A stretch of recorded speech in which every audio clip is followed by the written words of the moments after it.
video sebelumnya, Pak Tohar dan Dani segera menyusul Pak Iksan yang dengan cepat keluar dari dusun terkutuk itu. Mereka berdua juga tampak gempar saat Arkim juga pergi dengan cepat keluar dari dusun. Kenapa harus menjadi begini sih? Apa memang kita seharusnya tidak kemari? Gerutu si Dani saat berjalan di belakang Pak Tohar. Tunggu dulu. Astaga, kita kehilangan mereka. Pak Iksan dan Arkim sudah tidak kelihatan. Mana hari masih gelap dan ini gawat. Kita terpentar, kata Pak Tohar. Dani dan Pak Tohar kemudian mencapai gapura dari tumpukan batu di mana mereka kini sedang kebingungan. Kebingungan mencari-cari Pak Iksan dan Arkim yang kini sudah menghilang. Selamat malam, sobat semuanya. Masih bersama Bang Fawa. Di cerita kali ini Bang Fawa akan melanjutkan kisah dari video sebelumnya tentang kisah menyeramkan perkampungan angker di sebuah pedalaman hutan yang dalam cerita kali ini sudah mencapai episode terakhir. Jangan kemana-mana, simetriskan pandangan, pendengaran, kalau bisa mendengarkan dengan headset agar cerita menjadi lebih seru dan menegangkan. Mari kita simak ceritanya.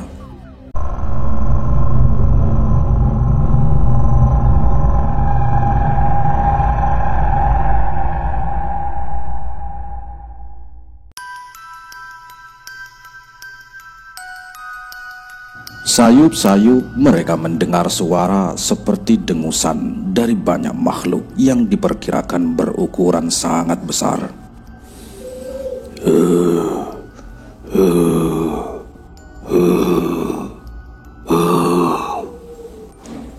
Pak Tohar, itu suara dengusan apa ya Pak? Kok saya jadi membayangkan kalau itu suara dengusan harimau? Kata Dani seraya merungkut ketakutan. Ia juga tidak berani menyorotkan senternya ke arah tempat-tempat dari sumber dengusan berasal. Kita sebaiknya segera meninggalkan tempat ini dan kita harus segera menemukan Pak Iksan dan juga Arkim. Selalu saja rencana berubah. Tempat ini memang tidak beres. Tugas Pak Tohar seraya beranjak sembari menarik lengan si Dani. Mereka berdua berjalan dengan tergesa-gesa.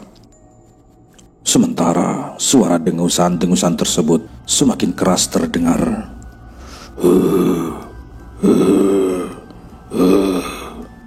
Bahkan kini diiringi suara gemerisik dedaunan kering yang terinjak serta semak-semak yang ditabrak sesuatu yang besar.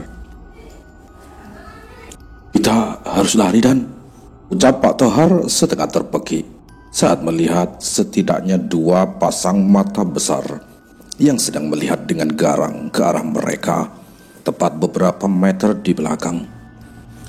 Lari dan lari, itu harimau.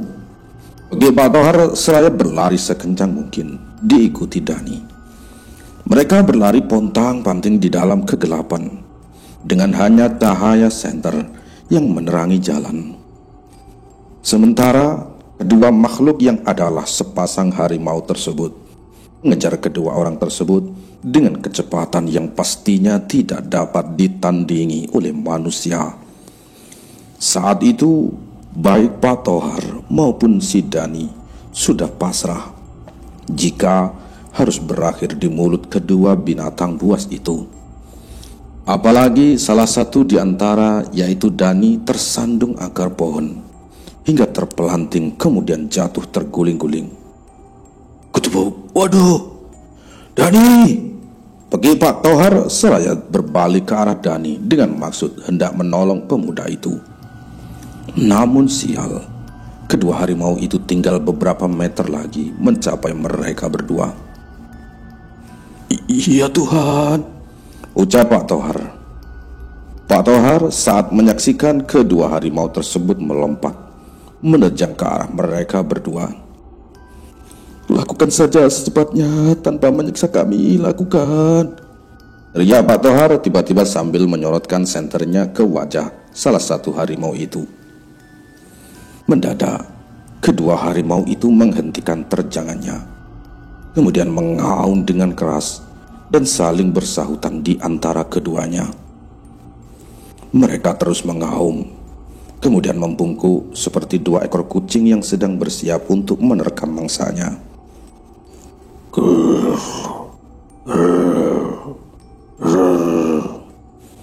Kedua harimau itu mengaum, kemudian melompat dengan kencang ke arah Pak Tohar dan Dani yang sedang merunduk karena ketakutan, namun tidak sempat untuk lari. Kedua harimau itu tampaknya hari ini akan makan besar. Kemungkinan mereka akan mendapatkan mangsanya sangat besar presentasenya. Namun tiba-tiba Dani menarik Pak Tohar kemudian berlari ke arah samping kiri. Baru 2 langkah berlari, mereka berdua terjun bebas ke dalam ngarai, di mana ternyata di bawahnya adalah sungai yang mengalir dengan derasnya. Mereka pun terjun ke dalam aliran sungai yang deras. Mereka berdua langsung terbawa arus air sungai. Mereka berdua menggapai-gapaikan kedua tangan di dalam derasnya arus air yang menyeret mereka. Mereka berdua kelabakan saat air terus menyeret mereka hingga ke hilir, ke suatu tempat di mana sungai itu melewati suatu wilayah kota dengan jembatan panjang di atasnya. Saat kemudian diselamatkan oleh warga setempat, mereka berdua telah kehilangan kesadarannya. Dua orang ini kami temukan hanyut di sungai yang sedang banjir, Pak. Mereka berdua sepertinya telah menelan banyak air. Kita harus mengeluarkan air dari perut mereka agar mereka tersadar, ujar salah seorang warga yang turut menolong Pak Tohar dan Dani. Mereka hanyut di sungai, ujar seorang laki-laki yang mengenakan baju batik serta mengenakan kopiah berwarna putih. Betul Pak Lurah, mereka bukan warga sini. Mungkin mereka pendatang, atau bisa jadi mereka tersesat kemudian tidak sengaja jatuh ke sungai, tegas warga yang tadi. Saat itu hari menjelang sore. Sebelumnya, saat Pak Tohar dan Dani masih berada di hutan dan dikejar harimau, hari dalam keadaan gelap seperti di malam hari. Tampaknya efek magis yang melingkupi hutan itu tidak mencapai kota itu. Pak Lurah bersama para warga pun membawa Pak Tohar dan Dani yang masih belum siuman ke puskesmas terdekat untuk diberikan perawatan. Arus air sungai membawa mereka hingga kemari. Jangan-jangan mereka jatuh ke sungai saat berada di tengah hutan itu. Sungai ini kalau tidak salah melewati suatu situs yang dianggap keramat. Ada juga yang bilang kalau situs tersebut adalah sebuah dusun yang sangat tertutup dengan warganya yang tidak ramah, kata Pak Lurah saat berbincang-bincang pada warga di luar puskesmas. Pertanyaannya, untuk apa mereka di sana ya? Tanya Pak Lurah lagi. Ya, palingan juga sedang mencoba membuktikan keberadaan dusun itu, Pak Lurah. Saya sudah sering mendengar obrolan-obrolan tentang dusun terpencil yang berada di dalam hutan. Tidak jarang saya mendengar ada orang yang ingin membuktikan kebenaran tentang dusun itu. Tugas warga yang mengenakan setelan celana bahan berwarna hitam dan kaos putih itu. Kalau menurut Pak Subhan, apakah kedua orang ini termasuk orang-orang yang sedang membuktikan keberadaan dusun itu? Tanya Pak Lurah serai memainkan papan nama yang tidak ia kenakan dengan tulisan Raman Sanjaya. Bisa jadi Pak Lurah, tapi belum tentu juga. Bisa juga mereka adalah anggota rombongan para off-roader yang tersesat. Sebab saya sempat mendengar kabar mengenai para off-roader yang mengambil rute ke pedalaman hutan yang mengarahnya sih ke lokasi yang diduga dusun itu berada. Tugas Pak Subhan. Tapi mereka tidak memiliki semacam kartu anggota kelompok off-roader itu, Pak. Saya menemukan kartu identitas mereka atas nama Toharuddin Mahmud. Kemudian titelnya SPD dan Muhidani Ferry di dompet mereka masing-masing. Sahut warga lain yang turut nimbrung. Pak Solihun sudah memeriksa identitas mereka.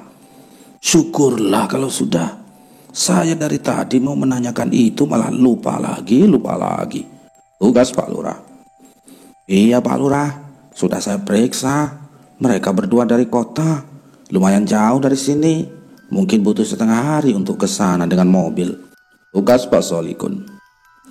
Pak Lurah manggut-manggut, kemudian melihat ke arah seorang dokter yang baru keluar dari kamar rawat di mana Pak Tohar dan Dani dirawat. Pak dokter, apa mereka sudah siuman? Pak Lurah berseru seraya menghampiri dokter itu. Dokter tersebut menghentikan langkahnya, kemudian melihat ke arah Pak Lurah dan menyambut kedatangannya. Beberapa saat kemudian, Pak Lurah, Pak Subhan dan Pak Solikun telah berada di ruang rawat di mana Pak Tohar dan Dani tengah duduk bersandar di tempat tidur masing-masing.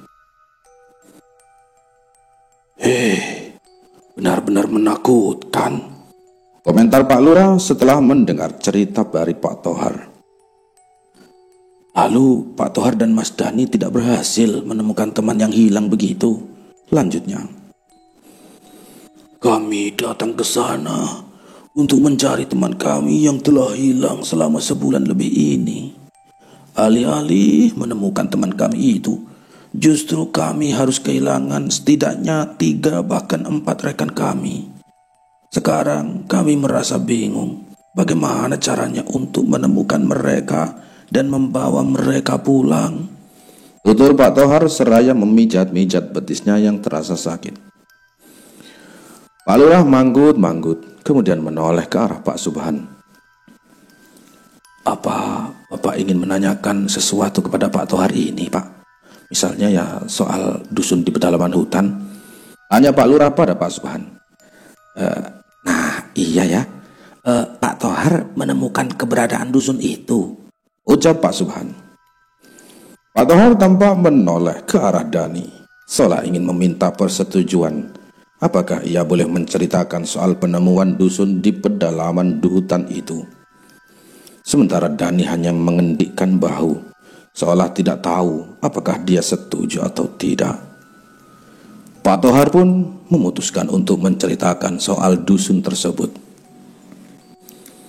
Tapi para bapak harus berjanji untuk tidak merusak, apalagi memusnahkan dusun tersebut atas alasan apapun. Sebab dusun itu sekarang sedang terancam oleh aktivitas pertambangan yang sebentar lagi akan menggusur dusun tersebut, tuturnya. Jadi dusun itu benar-benar ada, bahkan sekarang sedang terancam. Weleh, berarti dusun itu sudah ditemukan sejak lama oleh orang lain, ucap Pak Solikun berkomentar. Benar Pak, setidaknya itu yang mereka ceritakan kepada saya dan teman-teman saya. Dan memang apa yang mereka ceritakan benar adanya. Mereka menunjukkan suatu tempat nun jauh di sebelah barat dusun yang terpisahkan oleh sungai yang lebar. Tempat itu adalah tempat penampungan para pekerja dari perusahaan tambang yang sedang mempersiapkan penggalian, jelas Pak Tohar. Pak Lurah tampak tercenung mendengar kata-kata Pak Tohar.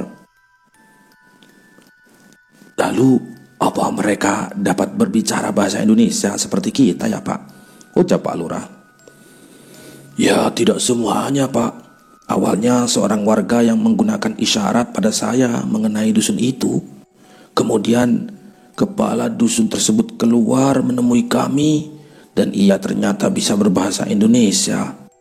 Dari kepala dusun itu, kami jadi tahu banyak hal mengenai dusun yang dipimpinnya. Jelas Pak Tohar tanpa menyebutkan siapa kepala dusun itu yang sebenarnya. Lalu setelah ini, apa yang akan Bapak dan teman Bapak lakukan? Apakah akan kembali mencari teman-teman Bapak atau pulang ke... Tanya Pak Subhan. Pak Tohar tercenung. Kami berangkat dengan tekad menemukan teman kami yang hilang di pedalaman hutan itu. Tekad kami sudah bulat untuk menemukannya apapun yang terjadi. Apalagi teman kami yang hilang sekarang bukan hanya satu, bahkan 4 atau lebih malahan. Ucapnya seraya melirik ke arah Dani yang sedang menatap ke arahnya tanpa ekspresi. Kenapa Bapak tidak melapor saja ke polisi? Saya akan membantu Bapak melaporkan kasus ini ke polisi, Pak, kata Pak Lurah memberi opsi. Pak Tohar menggeleng. Kami pernah melakukannya dan nihil. Padahal bukan hanya polisi yang melakukan pencarian. Tim SAR, entah dari kepolisian ataupun damkar, juga turut diterjunkan. Tapi tetap nihil. Makanya saya dan teman-teman kini lebih memilih melakukan pencarian sendiri, meskipun maut menjadi tantangannya. Tugas Pak Tohar. Kalau begitu Pak, saya menawarkan diri untuk ikut Pak Tohar, sekaligus untuk mengobati kepenasaranan saya mengenai dusun itu, kata Pak Subhan disambut gelengan kepala Pak Tohar. Kami tidak mau ada orang luar lagi yang terlibat, Pak. Karena itu biasanya tidak akan berakhir dengan baik. Contohnya 2 orang yang bersama kami turut hilang. Salah seorang sebelum hilang terkena panah di punggung hingga hampir sekarat. Mungkin sekarang ia sudah tiada. Karena itulah saya tidak ingin ada orang luar yang ikut bersama kami lagi, Pak. Karena kami tidak bisa menjamin keselamatan siapapun yang ingin ikut bersama kami. Apar Pak Tohar. Kalau begitu, sebaiknya kalian berdua juga jangan memaksakan diri untuk kembali ke sana. Ini juga demi keselamatan kalian. Jika yang dicari maupun yang mencari mengalami nasib buruk, bahkan berakhir dengan kematian, maka itu sama saja dengan menambah panjang daftar orang yang hilang di hutan itu. Barangkali kalian berdua selamat karena diberi kesempatan kedua oleh Yang Maha Kuasa. Gunakan kesempatan kedua itu, jangan gelap mata Pak Tohar, kata Pak Lurah panjang lebar. Kami hidup pun percuma jika diliputi rasa penyesalan karena kehilangan teman-teman Pak Lurah. Kami harus menemukan mereka dan membawanya pulang, meski nantinya yang kami bawa pulang hanya tinggal jasad. Tugas Pak Tohar. Pikirkan baik-baik Pak Tohar. Kembali ke hutan itu bisa saja menjadi akhir bagi kalian. Jangan sampai kalian bernasib sama seperti mereka, kata Pak Lurah seraya melihat ke arah jam tangannya. Kata dokter, kalian berdua sudah boleh pulang. Saya menawarkan kalian menginap di tempat penginapan milik adik saya. Tenang saja, saya yang akan membayar sampai kalian memutuskan untuk meninggalkan penginapan. Saran saya, sebaiknya Pak Tohar dan Mas Dani ini tidak melanjutkan keinginan untuk kembali ke hutan itu, kata Pak Lurah seraya bangkit dari duduknya. Singkat cerita, Pak Tohar dan Dani telah keluar dari puskesmas setelah dokter memperbolehkan. Mereka untuk sementara tinggal di penginapan milik adiknya Pak Lurah yang terletak di pinggiran kota tersebut. Pinggiran kota itu didominasi oleh perkebunan hingga hutan dan juga pedesaan dengan sawah-sawah yang membentang di sisi utaranya. Nah, untuk sementara bapak-bapak bisa tinggal di sini sampai Pak Lurah kemari membawa mobil untuk transportasi bagi bapak-bapak, ujar seorang perempuan berhijab krem yang merupakan pemilik penginapan tersebut. Pak Tohar hanya mengangguk, kemudian menuju pintu masuk unit penginapan, di mana ia dan Dani akan menetap sementara. Ia selanjutnya memperhatikan koridor di hadapannya. Ia mengernyitkan keningnya saat melihat sesosok perempuan dengan wajah tertutup rambutnya yang hitam panjang sedang berdiri termangu di tengah koridor. Sebaiknya Bapak segera ke kamar. Bapak barangkali ingin beristirahat atau bersantai gitu. Sementara saya akan menyiapkan makanan dan minuman untuk Bapak dan juga Masnya, kata pemilik penginapan, membuat Pak Tohar tersentak kaget. Dani yang melihat gelagat Pak Tohar kemudian menghampiri dia. Saya juga melihatnya, Pak. Mungkin dia salah satu yang menginap juga di sini, katanya, seraya memasuki unit penginapan itu. Pak Tohar pun mengikuti Dani masuk ke dalam ruang depan penginapan tersebut. Namun sebelumnya, ia menyempatkan diri melihat kembali sosok perempuan berambut panjang itu. Ia terkejut saat melihat sosok tersebut telah berpindah tempat menjadi lebih dekat dengan posisinya. Padahal posisi perempuan itu tadinya cukup jauh. Apakah perempuan itu telah berlari untuk tiba dengan cepat di posisi yang sekarang? Tapi seingatnya, ia tidak pernah mendengar suara seseorang. Ia tidak mendengar suara langkah kaki seseorang yang sedang berlari saat itu. Mungkin perempuan itu tidak mengenakan sandal atau sepatu. Makanya langkahnya tidak menimbulkan suara. Pak Tohar, lebih baik cepat masuk, Pak. Pintunya harus kita kunci. Kita akan segera istirahat, Pak, ujar Dani membuyarkan perhatian Pak Tohar. Dan perempuan itu sekarang semakin dekat saja, ucap Pak Tohar seraya memasuki ruang penginapan. Dani tercenung dan termangu melihat ke arah belakang Pak Tohar, di mana pintu masih dalam keadaan terbuka. Dia melihat ke arah kita, Pak. Tapi kenapa wajahnya ia tutup dengan rambut panjangnya ya, Pak? Ucap Dani disambut tatapan ngeri Pak Tohar. Sat! Mendadak lampu padam hingga tempat itu menjadi gelap gulita. Pak Tohar dan Dani pun kelabakan mencari senter mereka yang disimpan di dalam tas. Kenapa lampu mati sih? Penginapannya belum bayar tagihan kali, ucap Dani seraya sibuk mencari senternya. Akhirnya ia menemukan senternya, kemudian menyorotkannya ke depan, dan mendapati Pak Tohar tidak lagi ada di hadapannya. Pak Tohar, Bapak di mana, Pak? Wah, jangan pergi jauh-jauh, Pak. Sedang mati lampu loh, Pak. Bapak juga belum menemukan senter Bapak kan? Ujar Dani seraya menyoroti seisi ruangan penginapan itu. Dani kemudian menuju salah satu kamar penginapan dan mendapati Pak Tohar sedang merungkut dengan selimut tebal di atas tempat tidur. Pak Tohar, kenapa saya panggil diam saja, Pak? Bapak kenapa, Pak? Ucap Dani seraya menghampiri Pak Tohar. Badan saya panas sekali, Dan. Tadi saat saya sedang mencari senter, tiba-tiba seperti ada seseorang yang mencium pipi kanan saya, seperti ciuman seorang perempuan. Dan setelah itu badan saya tiba-tiba panas dan pandangan saya seperti beriak-riak. Tugas Pak Tohar seraya menggigil. Dani terkejut dengan perkataan Pak Tohar. Ia kemudian celingak-celinguk.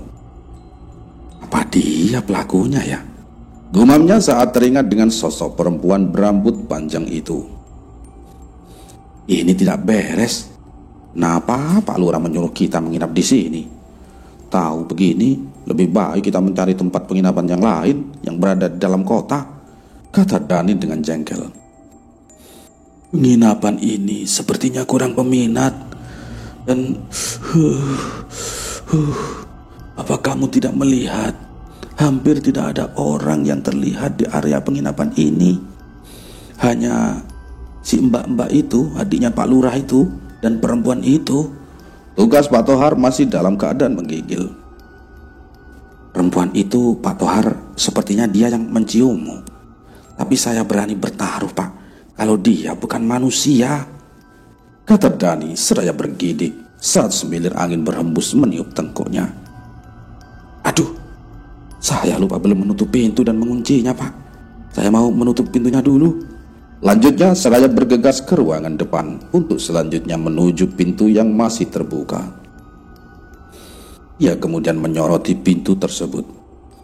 Ia mengernyutkan keningnya saat melihat secari kertas tergeletak di atas lantai tepat di bawah pintu. Ia kemudian memungut kertas tersebut dan melihat ada tulisan tangan yang tertera di atasnya.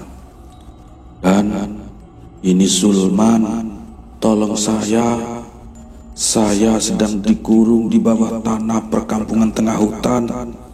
Tolong saya dan tolong selamatkan saya. Begitulah tulisan yang tertera di atas kertas itu. Hal itu membuat Dani menjadi merasa tidak habis pikir kalau memang Sulman sedang terkurung. Lalu bagaimana caranya ia mengantarkan pesan singkat itu? Apalagi ia terkurung di tempat yang lokasinya sangat jauh dari tempat Dani saat ini berada. Apakah Dani menitipkan kertas tersebut kepada seseorang? Lalu siapa yang dititipi? Pertanyaan-pertanyaan itu yang menggelayuti pikiran Dani sekarang. Ia termangu di pintu sembari menyoroti kertas itu hingga tanpa ia sadari sesosok gelap memperhatikannya di dalam kegelapan. Lama Dani termangu hingga ia mendengar suara rintihan Pak Tohar dalam kamar.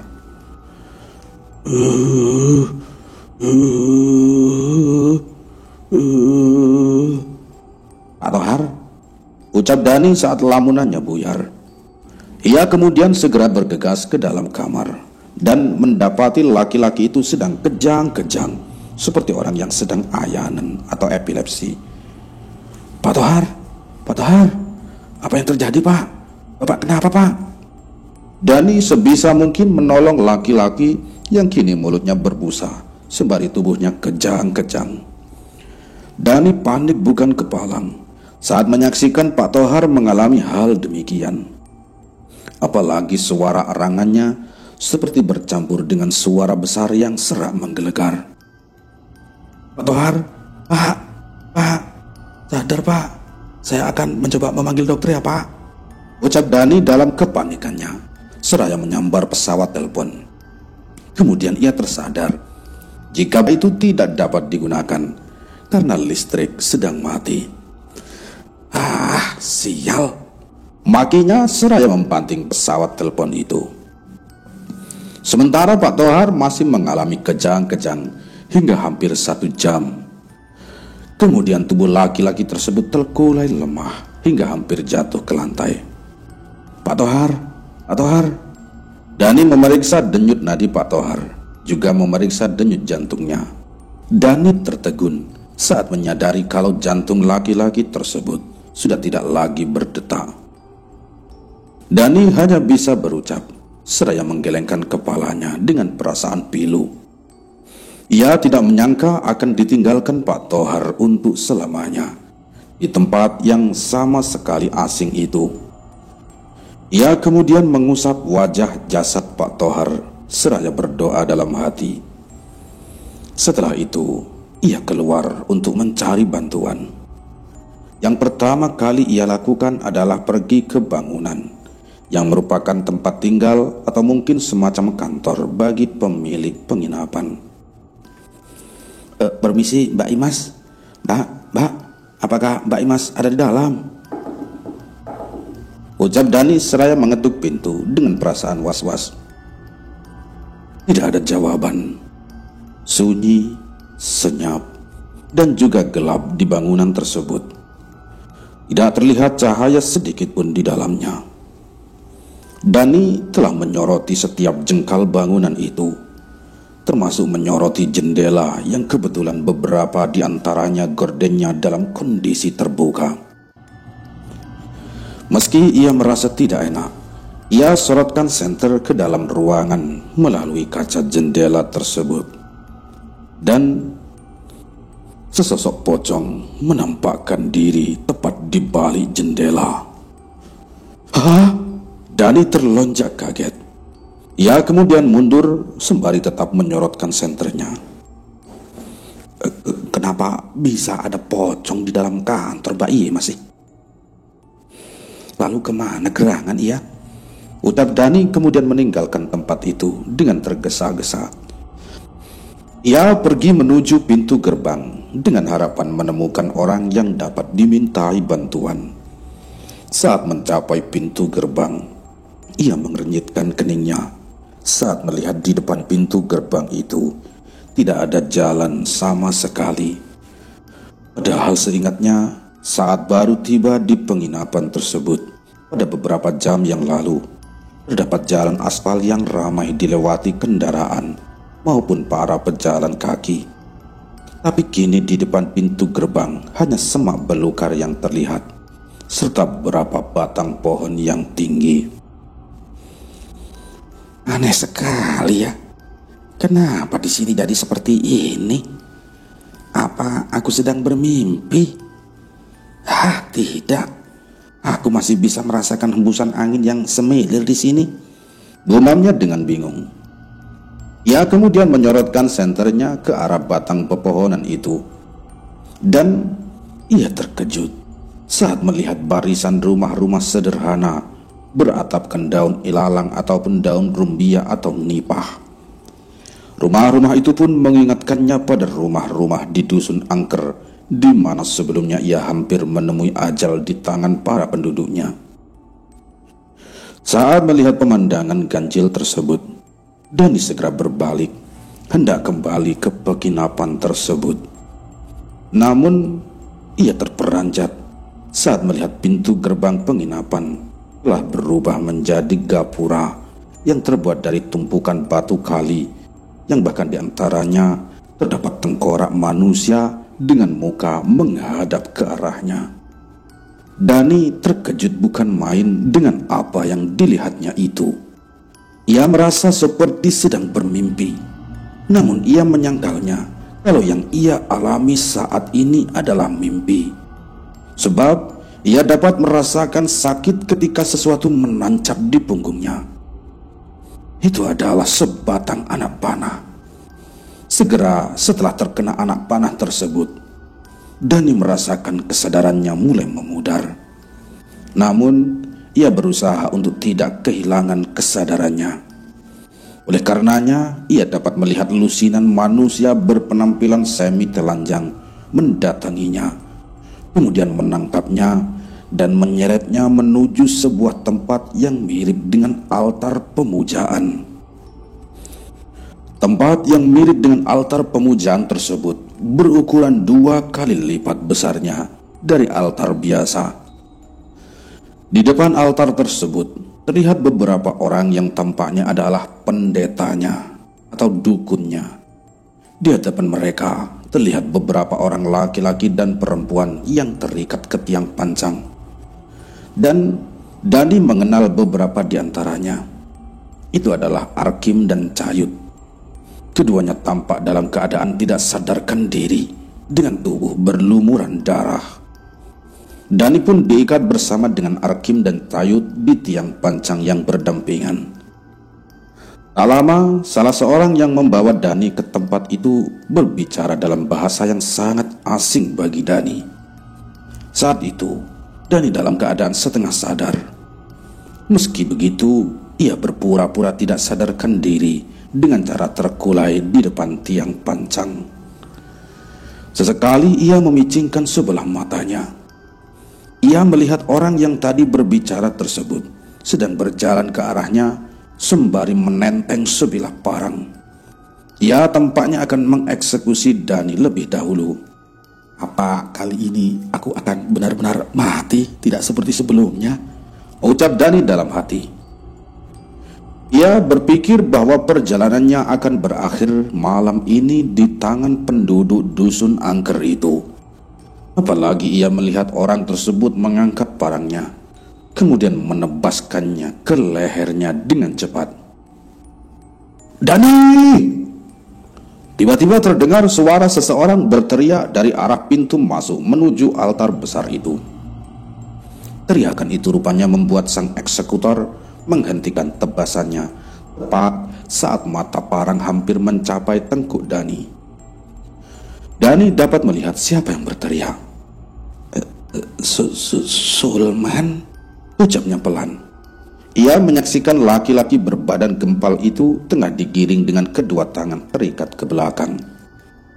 Para penduduk dusun angker yang membawa Sulman mengikat laki-laki itu saat tiba di hadapan Dani dan yang lain. Sulman diikat tanpa tiang pancang seperti pada Dani dan yang lain. Dan Dani, aku tidak menyangka kamu berada di sini juga. Apa kau tidak sadar kalau datang kemari sama saja dengan bunuh diri? Sulman berkata setengah berbisik, seraya menatap setengah merunduk ke arah Dani. Dani tidak menyahut. Ia saat ini sedang berpura-pura tidak sadarkan diri, ditambah efek rasa nyeri yang timbul dari anak panah yang menancap di punggungnya itu. Dani melihat beberapa orang penduduk dusun menghunus parangnya masing-masing. Sepertinya mereka akan segera melakukan eksekusi massal terhadap Dani dan yang lain, termasuk Sulman tentunya. Salah seorang dari mereka menghampiri Sulman, kemudian mengangkat parangnya tinggi-tinggi di atas tengkuk laki-laki bertubuh gempal itu, seraya melihat ke arah seorang kakek yang merupakan bagian dari mereka, yang sedang berdiri di depan altar batu. Kakek tersebut bisa dikatakan sebagai pendeta para penduduk dusun angker itu. Kakek tersebut menganggukkan kepalanya, pertanda ia menyetujui apa yang akan dilakukan eksekutor Sulman itu. Tidak lama setelah isyarat persetujuan itu, si eksekutor Sulman segera menebaskan parangnya ke leher korbannya. Namun, suatu hal tidak terduga terjadi. Sesosok besar berkaki 4 serta bermotif belang menerkam ke arah sang eksekutor, kemudian mencabik-cabiknya hingga hancur. Belum hilang kekagetan semua orang di tempat itu, sesosok lagi harimau itu muncul menerjang ke arah si kakek, hingga kemudian membuatnya terlempar menabrak altar batu hingga kepalanya pecah. Kedua harimau itu pun mengamuk, mengobrak-abrik semua yang ada di tempat itu, tanpa terkecuali Dani dan yang lain yang hampir saja turut menjadi korban. Beruntung Dani berhasil melepaskan ikatannya, kemudian membantu yang lain melepaskan ikatan. Ayo Sul, Kim, Yud, kita harus pergi. Harimau-harimau ini tidak akan berhenti, ucapnya seraya membantu Arkim berdiri. Sejenak ia melihat ke arah Cayut yang telah ia lepas ikatannya, namun masih dalam kondisi tidak sadarkan diri. Namun ia kemudian menyadari jika laki-laki itu telah tiada. Yud, Cayut, Yud. Arkim memeki seraya menghampiri rekannya yang telah terbujur kaku. Dia telah tiada, Kim. Kita harus pergi. Kita tidak punya banyak waktu. Kedua harimau itu akan memangsa kita kalau mereka sudah memangsa orang-orang itu, ucap Dani setelah memeriksa denyut jantung Cayut. Ayo kita pergi. Harimau-harimau itu sudah hampir selesai membunuh mereka, kata Sulman seraya menarik tangan Dani dan Arkim. Benar saja, kedua harimau tersebut telah menamatkan riwayat para penculik Dani dan kawan-kawan tanpa perlawanan yang berarti. Kedua harimau tersebut tidak memakan seluruh korbannya. Mereka hanya menghabisi, kemudian pergi untuk menghabisi yang lain. Pada akhirnya, Dani, Sulman, dan Arkim berhasil keluar dari dusun tersebut. Mereka berlari di tengah kegelapan, dengan salah seorang di antara mereka menyorotkan lampu senter. Setelah hampir sejam berlari ke arah selatan, mereka dihadang sekelompok orang yang ternyata adalah para penduduk dusunnya Pak Iksan. Dani dan yang lain pun akhirnya dibawa masuk ke dalam dusun yang lebih aman itu. Secara kebetulan juga, Pak Iksan telah berada di dusun itu. Ia juga baru tiba di dusun yang ia pimpin itu. Saya berhasil menemukan Arhan. Ia sekarang pingsan. Demit itu meninggalkannya di pinggir sungai. Hampir saja ia dibawa menyeberang oleh makhluk itu, tutur Pak Iksan saat mengobati Dani. yang mengalami luka di punggung akibat terkena panah.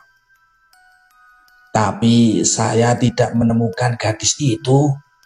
Mungkin ia tidak hilang di sekitar sini, tapi di tempat lain. Lanjutnya, Syukurlah kalau Arhan sudah ditemukan. Tapi Pak Ihsan, sebelum saya kembali ke dusun itu, saya telah mengalami berbagai peristiwa, termasuk menyaksikan bagaimana Pak Tohar meninggal di depan mata kepala saya sendiri. tugas Dani membuat Pak Iksan terkejut. Apa? Innalillahi wa inna ilaihi raji'un. Bagaimana kronologinya itu, Dan? Ucap Pak Iksan seraya pandangan kedua matanya menyeratkan kepedihan. Dani kemudian menceritakan beberapa peristiwa yang dialaminya bersama mendiang Pak Tohar. Mulai saat dikejar-kejar 2 harimau itu, hingga menetap di penginapan yang ternyata angker. Pak Iksan manggut-manggut saat mendengar penuturan dari Dani. Kamu bisa kembali secara tiba-tiba ke dusun itu adalah karena kamu sudah ditarget oleh para penduduk dusun itu. Pak Tohar juga, tapi ia gagal dibawa karena keburu terkena ciuman setan pencium, Ucapnya. dan lagi kamu berhasil bertahan dari racun anak panah itu.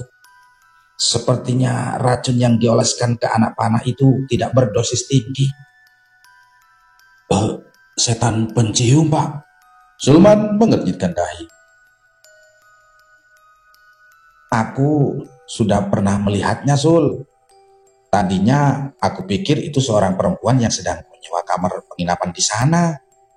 Pas ketemu lagi, itu pas di sana sedang mati lampu. Wajahnya tidak terlihat karena tertutup rambutnya yang panjang. Pakaiannya sih sepertinya itu piyama. Makanya tadinya saya pikir dia adalah salah satu pelanggan, Kata Dani menjelaskan. Lalu dia mencium Pak Tohar begitu? Kamu melihatnya mencium Pak Tohar? Tanya si Sulman.